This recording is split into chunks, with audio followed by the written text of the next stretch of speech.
नमस्कार। मैं doctor Supriya MET university Haryana में संस्कृत और परफॉर्मिंग आर्ट्स की प्राध्यापिका हूँ, असिस्टेंट प्रोफेसर हूँ। वहाँ पे संगीत भी देखती हूँ, नृत्य भी देखती हूँ और संस्कृत भी देखती हूँ। इसलिए आज का मैंने इस बार के वेव्स में अपना विषय रखा है भारतीय संगीत चिकित्सा, वैदिक संस्कृति की अनुपम देन। उम्मीद करती हूँ गुरुजनों को पसंद आएगा। सभी गुरुजनों को नमन करते हुए मैं प्रारंभ करती हूँ। संगीत सभी के जीवन में महत्वपूर्ण भूमिका निभाता है और मनुष्य के जीवन में रिक्त स्थान को मधुर ध्वनियों द्वारा संगीत ही पूर्ण करता है तथा मनुष्य को व्यस्त रखता है, शांतिपूर्ण रखता है। सुव्यवस्थित ध्वनि जो रस की सृष्टि से उत्पन्न होती है वह संगीत कहलाती है।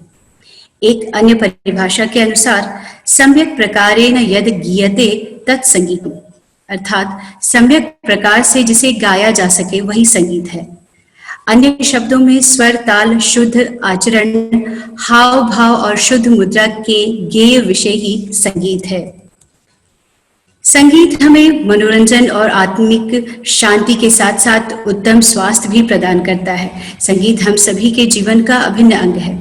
चाहे गायक हो या श्रोता, संगीत सभी के लिए प्रभावकारी है। संगीत का एक ऐसा विधा है जो मानव चित्त पर विशेष और अमिट छाप छोड़ती है। भारतीय शास्त्रीय संगीत विश्व के प्राचीनतम संगीत के रूप में वैदिक युग से विकसित भारतीय संगीत अन्य देशों में के संगीतों से श्रेष्ठ माना गया है।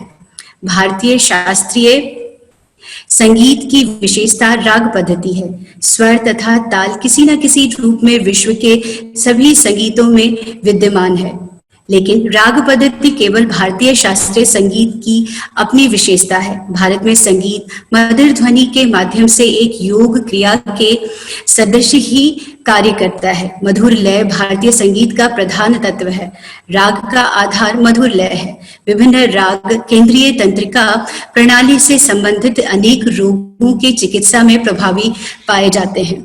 ध्वनि चिकित्सा के जितने भी रूप हैं, जिसमें संगीत चिकित्सा सर्वाधिक लोकप्रिय है, यदि हम गहराई से अनुभव करें तो पाएंगे कि ब्रह्मांड की संपूर्ण संरचना ही संगीतमय है। सृष्टि के आदि में भी सर्वप्रथम अनाहद नाद अर्थात ओंकार की ध्वनि ही उत्पन्न हुई थी और उसके पश्चात पुनः सृष्टि रचना का क्रम आरंभ हुआ। इस प्रकार सृष्टि का प्रत्येक पदार्थ लयबद्ध गति से गतिमान हो रहा है। संगीत की उत्पत्ति की बात करें तो संगीत की उत्पत्ति ब्रह्मा द्वारा हुई है। ब्रह्मा ने आध्यात्मिक शक्ति द्वारा यह कला देवी सरस्वती को दी।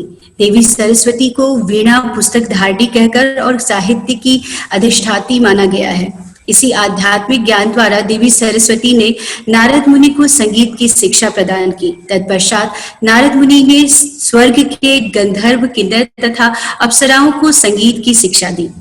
आध्यात्मिक आधार पर एक मत यह भी है कि नारद ने अनेक वर्षों तक योग साधना की, तब शिव ने उन्हें प्रसन्न होकर संगीत कला प्रदान की थी।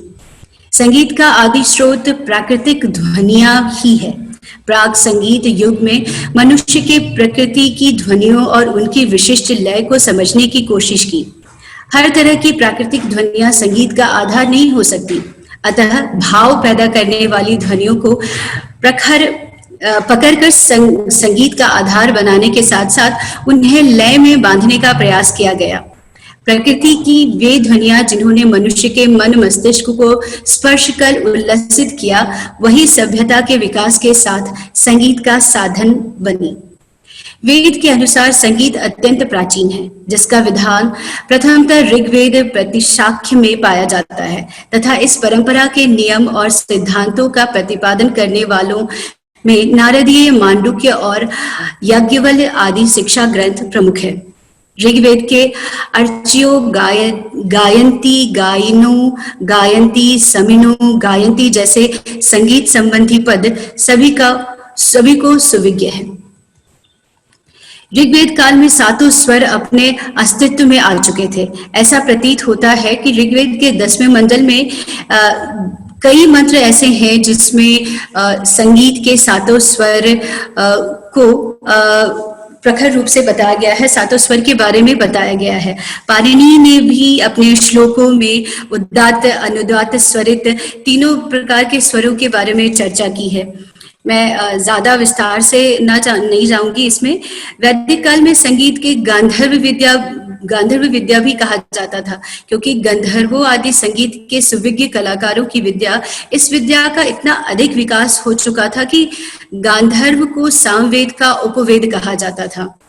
भरत मुनि द्वारा निरूपित स्वर, श्रुति, ग्राम, मूर्छना, जाति स्वरों के पारंपरिक अंतराल, वादी, संवादी, अनुवादी और विवादी के रूप में सप्तक में आए हुए स्वरों के आपसी संबंध तथा अनन्यान संगीत विषयक सिद्धांत आज भी स्वीकार किए जाते हैं। एक सप्तक में 22 श्रुतियों और 7 शुद्ध स्वरों की मान्यता तब से लेकर आज तक न केवल भारतीय संगीत में अपितु संपूर्ण विश्व के संगीत में प्रामाणिक रूप से स्वीकृत किया गया है। वैदिक ग्रंथों में संगीत चिकित्सा के बारे में भी विशेष रूप से चर्चा हुई है। उस काल से ही चिकित्सा का शोध संगीत को माना गया है। तो अनेक वैदिक ग्रंथों में संगीत द्वारा रोगोपचार की विधि वर्णित है। चरक ऋषि ने अपनी पुस्तक सिद्धिनाथ के 6ठे अध्याय में संगीत के चिकित्सीय प्रभाव का वर्णन किया है। आयुर्वेद के अनुसार दोष और धातु के असंतुलन से ही बीमारियों का जन्म होता है। शरीर और मस्तिष्क में इनका संतुलन बनाए रखना ही चिकित्सकों का कार्य होता है। सामवेद में भी रोगों के निवारण के लिए रोगों के प्रयोग का वर्णन है। आचार्य शारंगदेव ने अपने ग्रंथ संगीत रत्नाकर के स्वराध्याय में स्वरों की उत्पत्ति का वर्णन करते हुए विभिन्न स्वरों से संबंधित स्नायुओं, चक्रों और शारीरिक अंगों का वर्णन विस्तार पूर्वक किया है। विशेषतः सामवेद की ऋचाओं का गायन हृदय रोगियों के लिए बड़ा लाभकारी होता है। सामवेद की स्वर लहरी शरीर के रक्त संचालन पर अनुकूल प्रभाव डालती है, जिससे रक्त में हीमोग्लोबिन को अधिक ऑक्सीजन मिल जाती है। वैदिक ग्रंथों में संगीत द्वारा रोगोपचार की विधि अनेक स्थलों पर वर्णित है। चरक ऋषि ने अपनी पुस्तक सिद्धनाथ के 6ठे अध्याय में संगीत के चिकित्सीय प्रभाव का वर्णन किया है। भारतीय चिकित्सा शारीरिक और मानसिक रोगों के उत्पन्न के 3 कारण प्रमुख मानती है: वात, पित्त और कफ। कोई भी चिकित्सा पद्धति इन्हें ही संतुलित करती है। प्राचीन काल के संगीतर्षि तुम्बरु गांधर्व अर्थात संगीत चिकित्सा का विद्वान थे। उन्होंने प्रथम संगीत चिकित्सक कहा जाता है उन्होंने अपनी पुस्तक संगीत स्वरामृत में लिखा है कि ऊंची और असमान ध्वनि का वायु पर, गंभीर और स्थिर ध्वनियों का पित्त पर और कोमल तथा मृदु ध्वनियों का कफ के गुणों पर प्रभाव पड़ता है। जो ध्वनि समूह तीनों गुणों से युक्त हो वह त्रिदोष पर प्रभाव डालता है और ऐसी ध्वनियां सन्निपात कहलाती है। संगीत मकरंद ग्रंथ में नारद द्वारा रोगों की जातियों के आधार पर रोगों के मन और शरीर पर प्रभाव पड़ने का उल्लेख किया है। नारद ने संगीताध्याय के प्रकरण के विभिन्न दशाओं में रोगों के रागों के गायन वादन से रोगों के मुक्त होने का वर्णन किया है। इसके अलावा वेदों में अनेक स्थलों पे इस संगीत के द्वारा चिकित्सा का वर्णन है। आयुर्वेद में देह धारण की 3 धातुएं बताई गई हैं, वात, पित्त और कफ।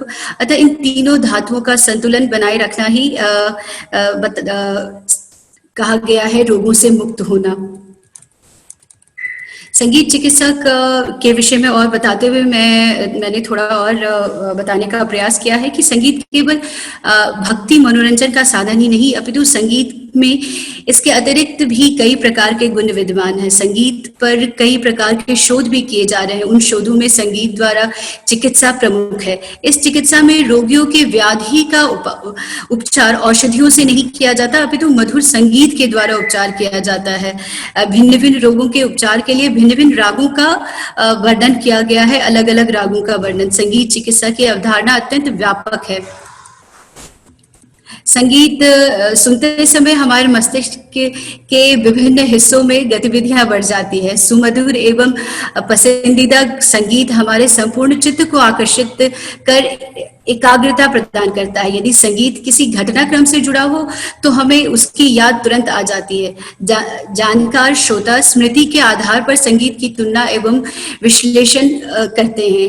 अल्पज्ञानी सिर्फ सुनकर समग्र प्रभाव से ही आह्लादित होता है। अतः प्रत्येक प्रकार का संगीत अथवा एक ही प्रकार का संगीत भिन्न भिन्न श्रोता वर्ग के मस्तिष्क के भिन्न भिन्न ग्रंथियों आदि पर भिन्न भिन्न प्रभाव डालता है।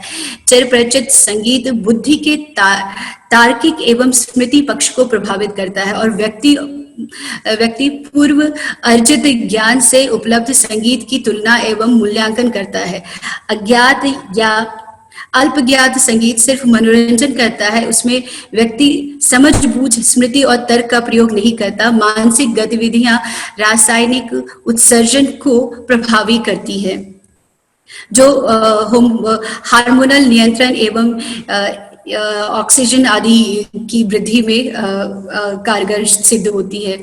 संगीत पर अनेक प्रकार के शोध कार्य हुए हैं। संगीतज्ञ, मनोवैज्ञानिक तथा चिकित्सा शास्त्री आज इस बात को स्वीकार करते हैं कि संगीत मनुष्य के संपूर्ण शरीर पर चिकित्सीय प्रभाव डालता है। उनका मानना है कि संगीत में मानसिक तनाव को कम करने, दर्द निवारण करने, उच्च एवं निम्न रक्त को नियंत्रित करने, थकान को दूर कर कार्य क्षमता में वृद्धि करने, श्वास क्रिया का नियमन करने, अनिद्रा रोग का निवारण करने, स्मरण शक्ति को बढ़ाने तथा शरीर एवं मन को संतुलित करने की चमत्कारी शक्ति है।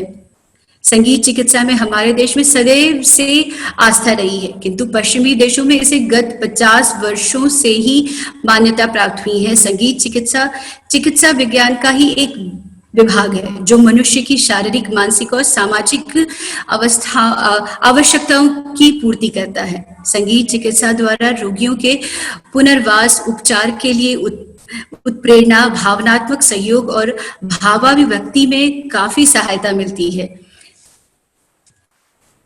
संगीत चिकित्सा से विभिन्न वर्ग की रोगियों के व्याधि को हम दूर करते हैं, जिसमें मानसिक रोगी, अपंग व्यक्ति, एल्जीरिया के रोगी, मस्तिष्क में चोट लगने से जो बीमारियां उत्पन्न होती है उनके रोगी, जीर्ण व्याधियों से ग्रसित रोगी, ये अलग अलग प्रकार के रोगी हैं जिनका संगीत के माध्यम से उपचार किया जाता है।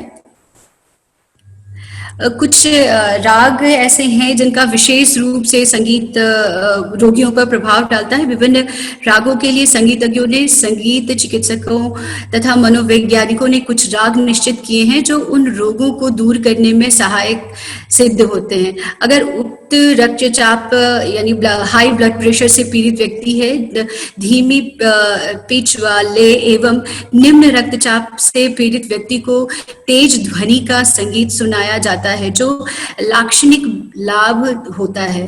दरबारी व सारंग राग हृदय रोगियों में लाभदायक होता है जो शिवरंजनी स्मृति विलोप से संबंधित रोगों में फायदा पहुंचाता है।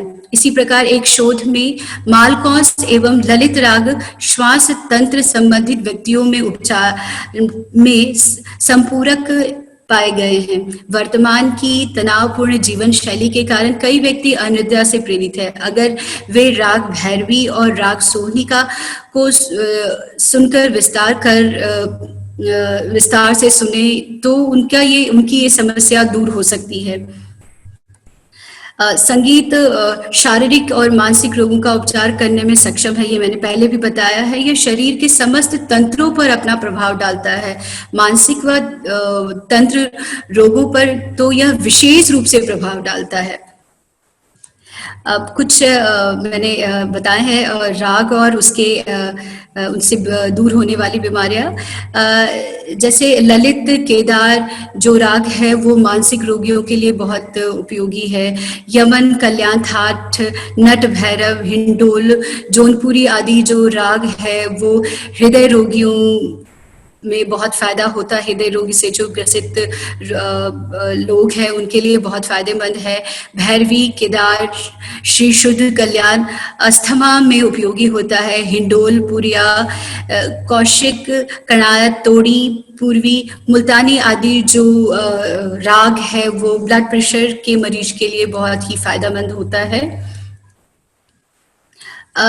इन सब रागों से हम यदि उपचार करें तो इन रोगियों को अलग अलग और बहुत सारे उन पर प्रभाव डालता है। कुछ संगीत जो ऐसे होते हैं जिनको हम योग के साथ बताते हैं। योग के जो हमारे जो चक्र होते हैं उन पे भी ये जो संगीत है इनका बहुत प्रभाव होता है। संगीत और अष्टांग योग का आपस में परस्पर बहुत ही घनिष्ठ संबंध है। ध्यान, 7 चक्र, मुद्रा, त्राटक, प्राणायाम आदि का संगीत चिकित्सा हेतु अत्यंत उपयोगी स्वीकार किया गया है। ये एक दूसरे के पर्याय भी हैं। मानसिक व्याधियों के उपचार में योग युक्त संगीत चिकित्सा का उपयोग अत्यंत ही लाभदायक सिद्ध होता है। हर प्रयोजन के लिए अलग अलग राग खोजे गए हैं जो मंत्रवत काम करते हैं। संगीत के अभ्यास के से कभी किसी को कोई हानि नहीं होती है। ये तो जरूरी ही है। मन की शांति अवश्य मिलती है हमें संगीत चिकित्सा से। और योग को यदि योग के साथ उसको हम बांधे, योग के साथ उसको हम रखें तो और भी ज़्यादा फायदा देता है। भारतीय शास्त्रीय संगीत का मानव स्वास्थ्य पर सकारात्मक प्रभाव पड़ता है। संगीत के साथ स्वर सा रे गा म प ध नी का शरीर पर विशेष प्रभाव पड़ता है। वेदों में भी शरीर के 7 चक्रों का वर्णन किया गया है जो मानव शरीर के विभिन्न भागों का संचालन करते हैं। संगीत के 7 स्वरों का इन 7 चक्रों पर बहुत गहरा प्रभाव पड़ता है। सा मूलाधार, रे स्वाधिष्ठान, ग मणिपुर, मा अनाहत, पा विशुद्ध, ध आज्ञा और नी जो है सहस्र चक्र को सुचारू रखने में मदद करता है। वेदों में संगीत को योग माना गया है जिससे मानव शरीर स्वस्थ रहता है। शरीर रचना विज्ञान के अनुसार सभी प्रकार के रोग वात, पित्त व कफ दोषों के कारण होती है। इन दोषों के निवारण में राग विशेष भूमिका निभाते हैं। रागों से आत्मिक सुख की अनुभूति होती है जिसके कारण इसे रोग निवारण में उपयुक्त माना गया है। अंत में बस मैं यही कहूंगी कि निष्कर्षतः हम यही कह सकते हैं कि संगीत मनुष्य के मन मस्तिष्क पर अत्यंत ही गहरा प्रभाव डालता है जिससे मनुष्य उस परम आनंद को प्राप्त करता है और अपने शरीर और मानसिक विकारों को कष्ट को भूल जाता है, उससे छुटकारा पा लेता है। इटली में बसे भारतीयों ने एक बार महान संगीतज्ञ पंडित ओमकारनाथ ठाकुर को इटली में आमंत्रित किया और उस समय के तानाशाह मुसोलिनी ने पंडित ओमकारनाथ के सम्मान में एक भोज दिया। उनका उस भोज में उन्होंने उनसे प्रश्न पूछा या मजाक में ही उन्हें कुछ कहा कि मैंने सुना है कि आपके देवता श्री कृष्ण जब बांसुरी बजाते थे तो तमाम गायें और उनके आसपास दौड़कर चली आती थी। यह कैसे सच हो सकता है? आपके हिंदू धर्म में कितना गप लिखा गया है? ऐसा कुछ उन्होंने कहा। तो क्योंकि मुसोलिनी बहुत ही क्रूर तानाशाह थे इसलिए वहां 2-3 मिनट के लिए सन्नाटा छा गया। उसके बाद पंडित ओमकारनाथ ने बेहद शांति से कहा, यहाँ ना बांसुरी है ना गाय, लेकिन मैं आपको अपने संगीत की थोड़ी झलक दिखाता हूँ। मुसोलिनी अनिद्रा नामक बीमारी से पीड़ित था। पंडित ओमकारनाथ ठाकुर ने डाइनिंग टेबल पर ही तमाम कप और गिलास में पानी भरकर एक जल तरंग जैसा उपकरण बनाया और राग पुरिया बजाना शुरू किया। वातावरण में संगीत की ऐसी मीठी धुन पसरी कि मुसोलिनी गहरी निद्रा में चला गया। नींद की वजह से वह टेबल पर इतना जोर से गिरा कि उसका सर टेबल पर टकरा गया। लगभग 10 मिनट तक वह गहरी नींद में सोता रहा। वहां उपस्थित सभी लोग मदहोशी की अवस्था में चले गए। फिर जैसे ही राग पुरिया बजाना बंद हुआ, मुसोलिनी जगा और पंडित जी से माफी मांगा। संगीत का ये ऐसे बहुत सारे प्रभाव संगीत के हमें देखने मिलते हैं। अतः बस हम यही कह सकते हैं कि संगीत जो है, संगीत का प्रभाव हमारे मन मस्तिष्क पे बहुत ही अच्छा, बहुत ही गहरा प्रभाव पड़ता है। इन अभी तन और मन दोनों को प्रभावित करने के लिए संगीत हमारे जीवन में बहुत ही आनंद और बहुत ही उल्लास लेके आता है। मानव जीवन भी अपने प्राकृतिक स्वरूप में संगीतमय है, किंतु वर्तमान समय में भौतिकवादी जीवन शैली एवं मनुष्य के अपने स्वार्थ, अज्ञान और अहंकार के कारण जीवन का संगीत कहीं खो गया है। आवश्यकता है उस संगीत को वापस लाने की और अपने जीवन को संगीतमय बनाने की। फिर हम अनेक जो इस समय इतनी बीमारियों से ग्रसित है वो ग्रसित नहीं रहेंगे और मन की शांति तो होगी ही, शारीरिक शांति भी, शारीरिक रोग भी से भी हम मुक्त होंगे। धन्यवाद।